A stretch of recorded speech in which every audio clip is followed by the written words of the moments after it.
अगर पढ़ा हुआ याद नहीं रहता तो कमी तुम्हारी बुद्धि में नहीं, तुम्हारी एकाग्रता और चरित्र में है।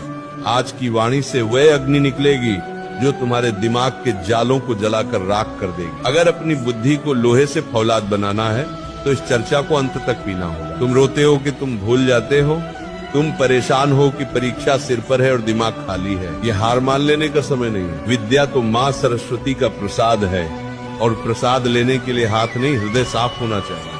आज वृंदावन की इस पावन छाया से हम वह गुप्त रहस्य खोलेंगे जो बड़े बड़े विद्वानों ने अपनी तपस्या से पाए हैं। पढ़ा हुआ याद रखना कोई चमत्कार नहीं, ये एक साधना है। अगर तुम थक चुके हो रट्टा मार मार कर, तो आज इस फकीर की बात सुन लो।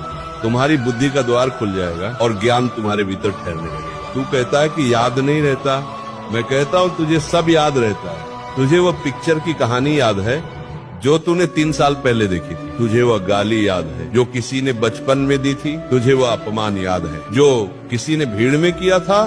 फिर किताब क्यों भूल जाता है? इसका कारण है राग और द्वेष। तेरा मन वहीं ठहरता है जहाँ उसे रस मिलता है। तुझे पढ़ाई में रस नहीं मिल रहा, तुझे पढ़ाई एक बोझ लग रही है। जब तक तू विद्या को भार समझेगा वह तेरे भीतर नहीं टिकेगी।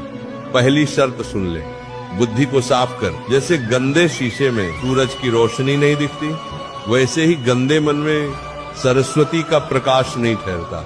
दिन भर मोबाइल पर जो गंद देख रहा है, जो व्यर्थ की चर्चाएं कर रहा है, वह तेरे दिमाग की मेमोरी खा रही है। उन्हें डिलीट कर, तभी नया और कीमती ज्ञान वहाँ टिकेगा।